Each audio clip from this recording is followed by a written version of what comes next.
रामनगर गांव में सोहन और गोविंद नाम के दो जिगरी दोस्त रहा करते थे। एक और जहां गोविंद ब्राह्मण था तो वहीं दूसरी ओर सोहन पेशे से कुम्हार था। अरे ओ सविता चाची, किधर जा रही हो? थोड़ी देर रुककर इन मिट्टी के बर्तनों को देख लो, सस्ते में दे दूंगा।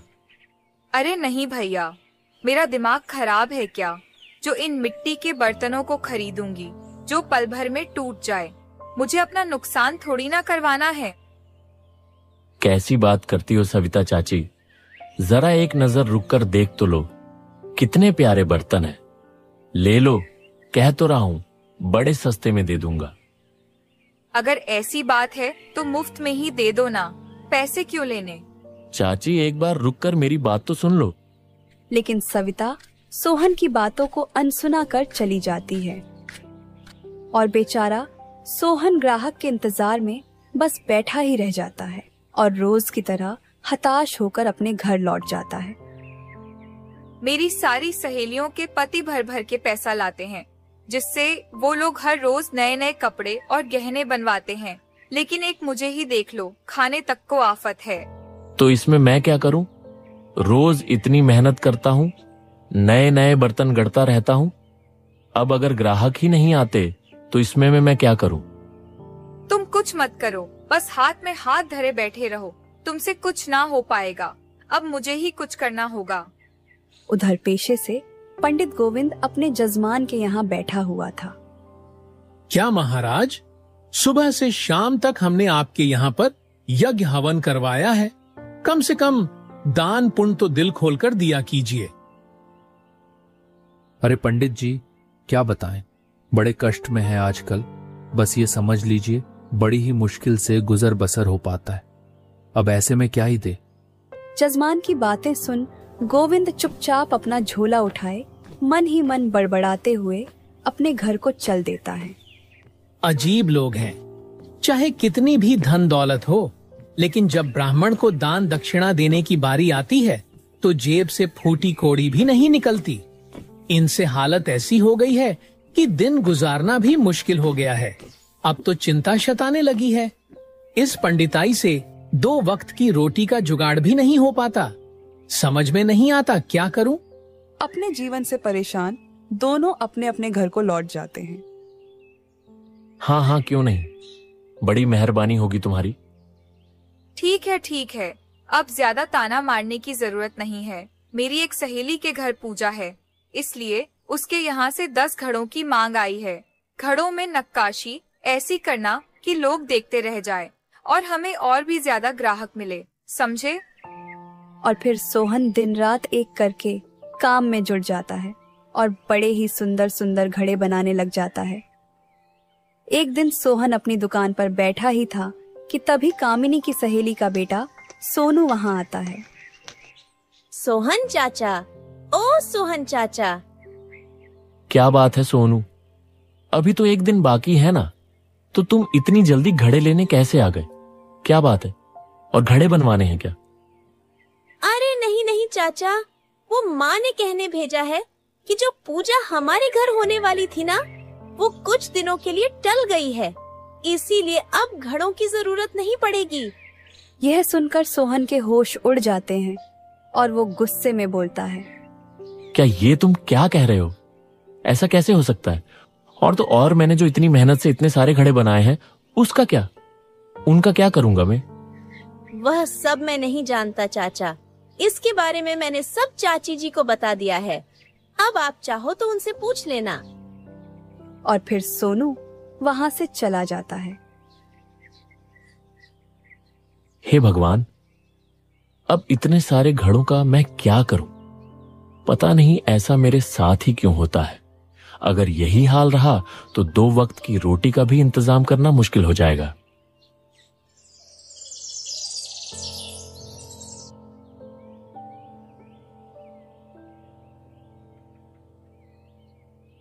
अरे भाई गोविंद, इतनी सुबह सुबह कहाँ चल दिए?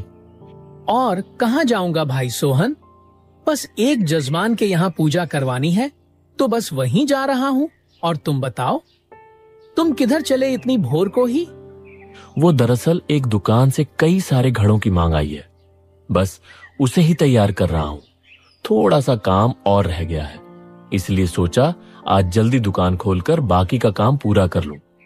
उत्तम विचार है। ठीक है, फिर शाम को मिलते हैं, ठीक उसी जगह जहां हर रोज हम मिला करते हैं। हाँ भाई, मैं भी चलता हूँ, वैसे भी आज बहुत काम है। और फिर दोनों अपने अपने काम पर निकल पड़ते हैं। बताओ कैसी बेरोजगारी आ गई है। अब अपने दोस्त से भी झूठ बोलना पड़ रहा है। अब उसे कैसे बताऊं कि यहाँ मैं दुकान में बैठा बैठा मक्खी मार रहा हूँ। उधर गोविंद भी अपना झोला संभाले अपने जजमान के घर पहुँचता है तो देखता है कि अरे अजय भाई, क्या बात है?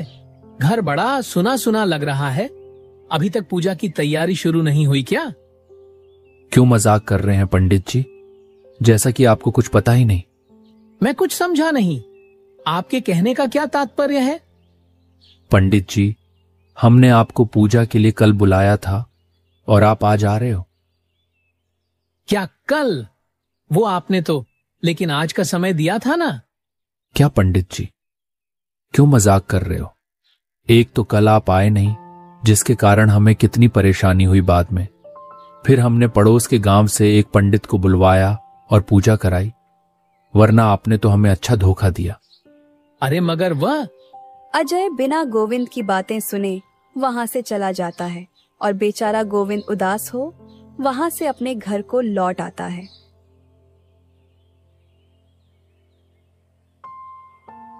रोज की तरह दोनों दोस्त उसी बरगद के पेड़ के नीचे मिलते हैं जहां रोज मिला करते थे।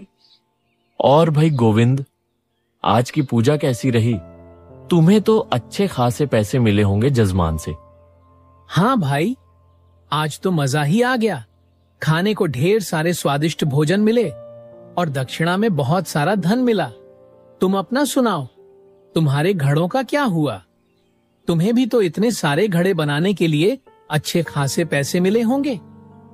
हाँ हाँ बिल्कुल। अरे क्या बताऊं, ऐसे ग्राहक हर रोज मिलने लगे तो मजा ही आ जाएगा। और फिर दोनों झूठी हंसी हंसने लग जाते हैं कि तभी गांव का एक चरवाहा वहां से गुजर रहा था, जो दोनों को इस तरह हंसते देख बोलता है, वाह भाई वाह, क्या जमाना आ गया है। देखो तो इतना सब होने के बाद भी कैसे दोनों खिलखिला कर हंस रहे हैं। क्यों भाई सोहन, सुना है तुम्हारे घड़े बिके नहीं? कहो तो मैं कोई ग्राहक ढूंढ लाऊं?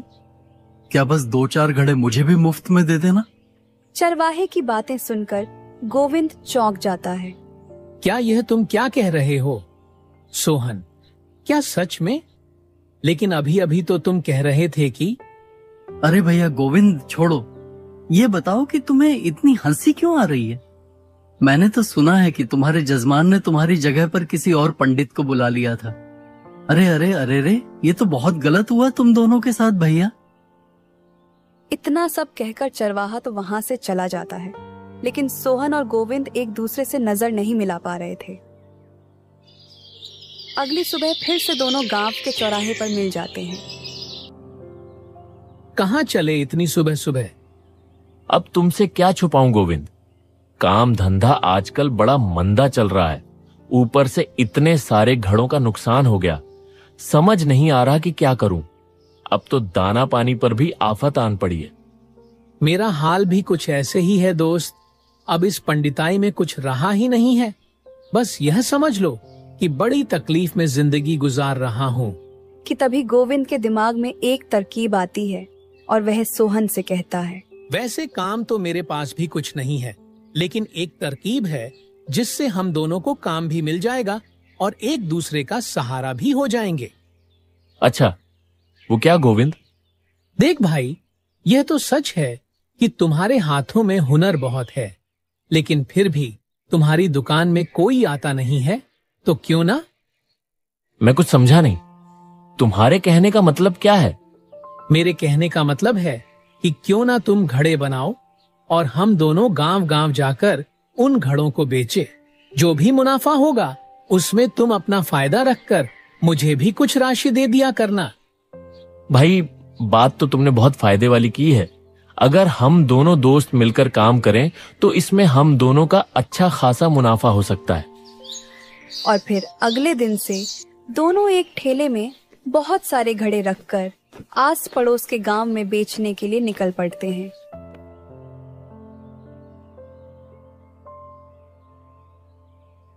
घड़े ले लो घड़े, मिट्टी के बने घड़े ले लो।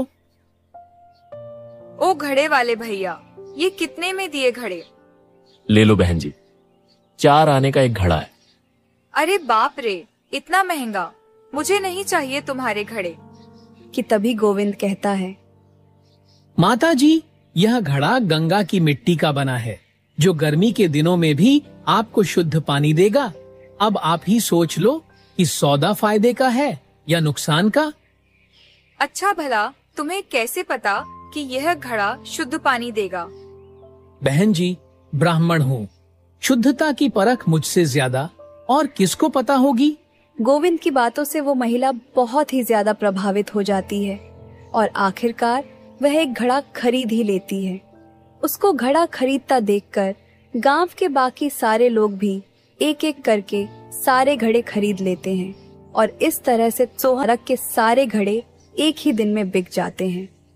शाम के समय दोनों हमेशा की तरह उसी बरगद के पेड़ के नीचे मिलते हैं। भाई गोविंद, तुम्हारी तरकीब तो बहुत काम आई। हाँ, सही कहा। मुझे तो लगता है कि हम दोनों की एकता में ही बल है। अगर हम दोनों मिलकर यूं ही साथ साथ काम करें तो आराम से 4 पैसे कमा लेंगे। बात तो तुमने 16 आने सही कही दोस्त। आज से हम दोनों मिलकर काम करेंगे। एक और जहां सोहन अपने हुनर का इस्तेमाल कर मिट्टी के अलग अलग बर्तन बनाता, तो वहीं दूसरी ओर गोविंद अपनी बुद्धि का इस्तेमाल करके उन बर्तनों की गुणवत्ता लोगों को बताकर सारे बर्तन बेच देता। इस तरह दोनों धीरे धीरे बहुत धनी भी बन गए। लेकिन सोहन की पत्नी कामिनी को इन दोनों की दोस्ती बिल्कुल भी पसंद नहीं थी। उसे हमेशा यही लगता था कि गोविंद सोहन के हक के पैसे खा रहा है, इसलिए वो अपने पति को गोविंद के खिलाफ भड़काते रहती थी। सुनो जी, आप भी ना एक नंबर के मूर्ख हो। यह तुम क्या बोल रही हो भाग्यवान? दिमाग ठिकाने पर तो है। ठीक ही तो कह रही हूँ। एक आप हो जो दिन रात गधा मजदूरी करते रहते हो, और एक वो है गोविंद जो बिना मेहनत करके ही पैसे कमा रहा है। देखो कामिनी, मैंने कितनी बार तुम्हें कहा है, हम दोनों दोस्त एक दूसरे की किस्मत से पैसा कमा रहे हैं। हमारी एकता में ही हमारी ताकत है। अब रहने भी दो, ये सब सिर्फ कहने की बात है, समझे? सारा काम करो आप, इतनी मेहनत करके बर्तन घड़ो आप, और वो गोविंद क्या करता है? बस चीख पुकार करके बर्तन ही तो बेचता है ना। सोचो जरा, अगर उसके हिस्से के पैसे भी हमें मिल जाते तो कितना अच्छा होता। 2 की जगह 4 पैसों का और फायदा होता। तुम्हारा कुछ भी नहीं हो सकता, तुम्हें तो समझाना ही बेकार है। कामिनी को अपने दोस्त के खिलाफ इतना कड़वा बोलते देख सोहन को बहुत ही तेज गुस्सा आ जाता है। तुम्हें कितनी बारी कहा है, मुझे गोविंद के खिलाफ भड़काना बंद करो। वह मेरा बहुत अच्छा मित्र है, और तुम्हारे कहने से मैं अपने दोस्त से दोस्ती थोड़ी ना तोड़ लूंगा। और फिर सोहन गुस्से में वहां से चला जाता है, लेकिन कामिनी भी कहां मानने वाली थी। ठीक है जी, तो फिर आपको समझाने का मुझे कोई दूसरा तरीका निकालना ही पड़ेगा। अब आप देखो मैं क्या करती हूँ। अगले दिन जब दोनों दोस्त बर्तन की बिक्री करने दूसरे गांव जाते हैं। भाई गोविंद, आज तबीयत कुछ ठीक सी नहीं लग रही है। एक काम कर, फिर तू यहाँ इस पेड़ के नीचे विश्राम कर। आज सारे बर्तन मैं बेच आता हूँ, तू बस अपना ध्यान रख। हाँ, ये ठीक रहेगा। मैं यही तेरा इंतजार करता हूँ, फिर एक साथ ही घर चलेंगे। और फिर गोविंद सोहन को उसी पेड़ के नीचे बिठाकर चला जाता है। उधर बेचारा गोविंद बड़ी मेहनत करके सारे बर्तन बेच ही रहा था कि तभी एक औरत घूंघट में वहां आती है। ओ भैया, ये सारे बर्तन कैसे दिए? बहन जी, ये सारे बर्तन 2-2 आने के हैं, फिर चाहे जो लो। और फिर गोविंद उस घूंघट वाली औरत को सारे बर्तन दिखाने लग जाता है कि तभी उस औरत के हाथों से सारे बर्तन गिर जाते हैं और टूट जाते हैं। हे भगवान, यह तुमने क्या कर दिया? मेरे सारे बर्तन तोड़ दिए। अरे वाह, उल्टा चोर कोतवाल को डांटे। इसमें मेरी क्या गलती है बता? हाँ, एक तो तुम्हें बर्तन संभाल के रखने नहीं आते और उल्टा दोष मुझ पर ही लगा रहे हो। जाओ जाओ, तुम जैसे बदतमीज आदमी से मुझे कोई बर्तन नहीं लेने हैं। अरे अरे, लेकिन बहन जी सुनिए तो। लेकिन वो घूंघट वाली औरत उसकी बात का कोई जवाब नहीं देती और गुस्से में वहां से चली जाती है। हे भगवान, अब मैं सोहन को क्या मुंह दिखाऊंगा? कितने विश्वास से उसने मुझे कार्य सौंपा था। अब मैं क्या करूं? उधर इन सारी बातों से अनजान सोहन अपने दोस्त के वापस आने का इंतजार कर रहा था, लेकिन गोविंद नहीं आता है। अरे बड़ी देर हो गई, अभी तक तो गोविंद को आ जाना चाहिए था। जाने क्या बात हो गई है। हो सकता है वह जल्दीबाजी में भूल गया हो और दूसरे रास्ते से घर चला गया हो। रात काफी हो गई है, अब मुझे भी घर लौट जाना चाहिए। कल सुबह उससे मिल लूंगा। लेकिन अगले दिन भी गोविंद उससे मिलने नहीं आता है। देख लो जी, बड़ा विश्वास था ना आपको अपने प्रिय दोस्त पर। देखिए कैसे पैसे के लालच में आ गया। अरे भाग्यवान, चुप कर जा। तुम्हें तो बस मौका चाहिए बाल की खाल निकालने का। अरे कैसे मूर्ख इंसान हो तुम। एक तो तुम्हारा दोस्त बर्तनों के सारे पैसे लेकर भाग गया और तुम अब भी उसी की तारीफ किए जा रहे हो। मुझे अपने दोस्त पर पूरा भरोसा है, वो कभी मेरे साथ विश्वासघात नहीं कर सकता। अगर ऐसी बात है तो फिर चलो उसके घर जाकर ही पता लगाते हैं कि आखिर वह कहाँ है। और फिर दोनों गोविंद के घर जाते हैं, जहां उन्हें सड़क किनारे गोविंद दिखाई पड़ता है, जिसे देख कामिनी कहती है, अजी सुनते हो, अगर मैं गलत नहीं हूँ तो वह सड़क किनारे जो आदमी घड़े बेच रहा है वो गोविंद भैया ही है ना? लग तो वैसा ही रहा है, चलो पास चलकर देखते हैं। और फिर दोनों उसके पास जाते हैं, जिसे देख गोविंद चौंक जाता है। अरे गोविंद, तू यहाँ? और तू ये घड़े कब से बेचने लगा? भाई सोहन, अब मैं तुझे कैसे समझाऊं? वो दरअसल उस दिन। और फिर गोविंद अपने दोस्त को उस दिन की सारी बातें बताता है। मुझे तो समझ नहीं आ रहा था कि इतने बड़े नुकसान की भरपाई कैसे करूं। इसीलिए तब से मैंने जैसे तैसे घड़े बनाकर इन्हें बेचना शुरू कर दिया और तुम्हें लौटाने के लिए पैसे इकट्ठे कर रहा हूँ। अच्छा जी, अब जब चोरी पकड़ी गई तो बहाने बना रहे हो। नहीं नहीं भाभी, मैं सच कह रहा हूँ। अच्छा, अगर ऐसी बात थी तो तुम्हें अगले दिन ही हमारे घर आकर सारी बात बतानी थी ना। लेकिन तुम्हारे मन में तो चोर था। देखा जी, कहाँ था ना उस दिन। इसने सारे बर्तन बेचकर बहुत सारे पैसे कमाए होंगे और देखो अब उन पैसों से अपना नया व्यापार भी शुरू कर लिया है। कामिनी की बातें सुन सोहन को भी अब यकीन हो चला था कि वाकई में गोविंद ने यह सब कुछ जानबूझकर ही किया होगा। तुम ठीक कहती हो कामिनी, यह तो दोस्त के नाम पर दुश्मन है दुश्मन। तुमने मेरे साथ बहुत बड़ा धोखा किया है। तुम दोस्त कहलाने के लायक ही नहीं हो। और फिर सोहन गुस्से में होकर वहां से चला जाता है। अब दोनों दोस्त अलग अलग जाकर घड़ों को बेचते और अपना जीवन व्यापन करते। जहां एक और गोविंद के बोलने की कला के कारण उसके सारे बर्तन बिक जाते, तो वहीं दूसरी ओर सोहन की हालत पहले जैसी ही हो चली थी। बड़ी ही मुश्किल से दुकान में एक दो ग्राहक आते हैं। सुनो जी, घर पर अनाज का एक भी दाना नहीं बचा है। अब भोजन कैसे बनेगा? समझ ही नहीं आता कि आखिर हमें किसकी नजर लग गई। अच्छा खासा काम चल रहा था, लेकिन पता नहीं कहां से। अरे यह सब आपके दोस्त का कमाल है, जो हमारे भाग्य का छीन कर खा रहा है। हमारा व्यापार बंद करवाकर खुद मजे से अच्छे खासे पैसे कमा रहा है।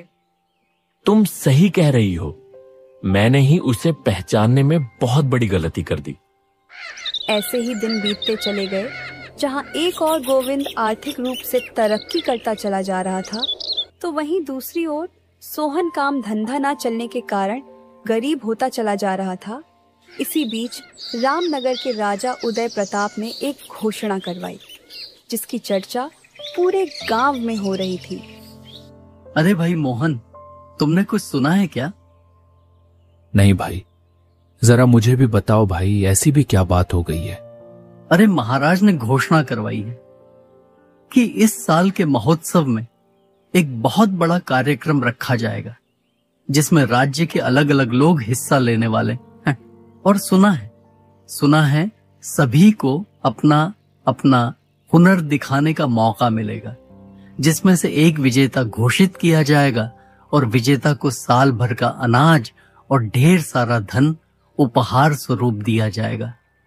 क्या बात कर रहे हो भाई, ये तो बहुत बड़ा मौका है हमारे लिए महाराज के दिल में खास जगह बनाने का और साथ ही साथ ढेर सारा धन प्राप्त करने का।